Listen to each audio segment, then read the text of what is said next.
أحمد عقل يرميه أحمدو أحمد عقل يرى شيفك وحا لغا ربا صلاة تجي أحمد عقل يرى وحا لغا ربا سيدا أبدال إنو الصومالي لا دور نكا دغال الأسعانات إلى بران إلى بوري حلكا سيرادو كساري هاي إن سيدا أبدال تلات كوضا لتبقى تود waa sheef aqalkii Soomaaliland uu daaweynaa weey marka halkaas loo wali ku sugaya kaaba dhawa maanta runtii abdaal wacdara ka dhacay wax la muujin karo way ka weyn tahay waxaan ku soo koobaya ya maanta abdaal markaan dee soo koro xareer aad iyo aad baan mustariix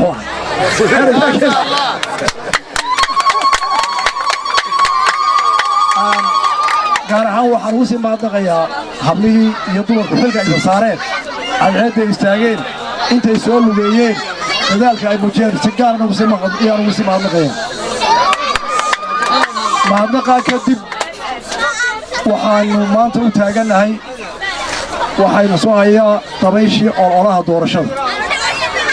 haddaynu nahay kulmiye waxaan isku dardaaraynaa inaanu ku galno xamaasad nabadgelye leh innagu ma nihin dad shaki qaba oo ka baqaya cod iyo awood ay ku soo baxaan waraaqaha la tirinayo sidaa darteed dad badan oo laga yaabo inay xamaasadii xasarad kiciyaan weliba dhallinyarada oo ragga abaan u digayaa innagu maanta in aan layna qasin oo aan dad cadhaysana jirjiirin oo dulqaad xamaasada olaa ku galno waa arrinta koowaad laba waxaynu doonayna tusaale u noqonno dimuqraadiyaddu inay tahay iyadoo saaxiib la yahay walaalo la yahay oo la wada shaahayo in waliba codka uu warqadda ku rido nin waliba ku iimaan qabo wixii warqadda iyo suuqa uga soo baxa mar haddaynaan shakitaa maanta ka qabin waxaa laynaga rabaa dulqaad badan iyo xamaasadaynu yarayno taayna badan kula dardaarmaya odayaasha waxaan kula dardaarmayaa inay noqdaan oo ay isu dhigaan xilka Somaliland ila waa kii maxamed ciyaarnimo dardaarmay waxaa jira cigaale وكيل وين سومالان دي قلت دوا أبدال دير نقول يا كوه جامية الله هي دور شذا قولي بحال عشرة على الشيء مرتين مرة كذا كذا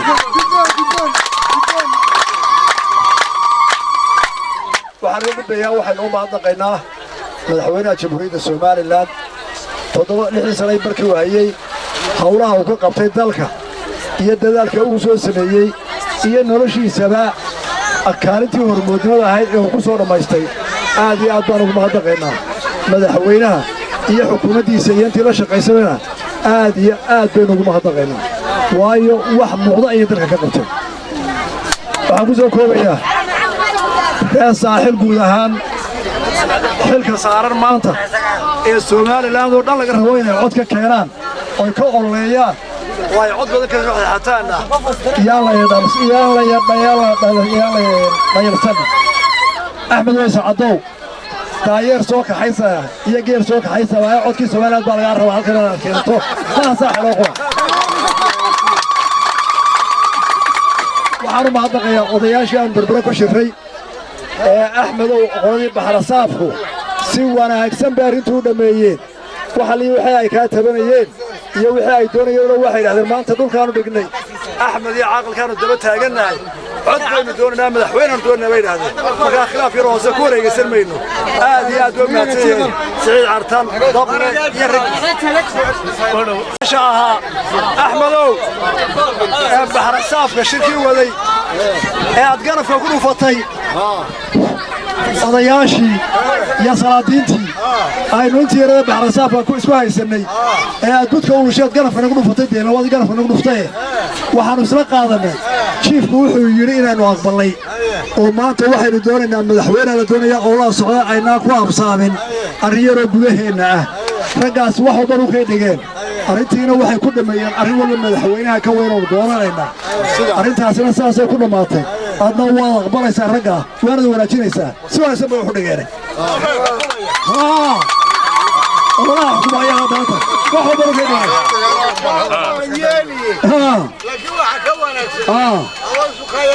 لا صور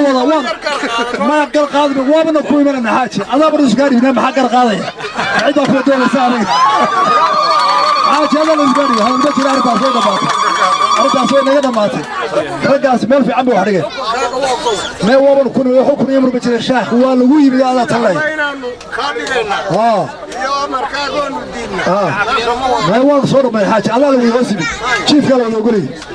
هذه دوم حسنتي waxaan ku soo dhaweynaa ilaahay baynu ka baryaynaa inuu abaarta naga jabiyo ilaahay abaarta naga jabiyo ilaahay muddo khayr qabaan siiyo ilaahay dalka iyo dadka iyo dunyada iyo dawladda wax inoo barakeeyo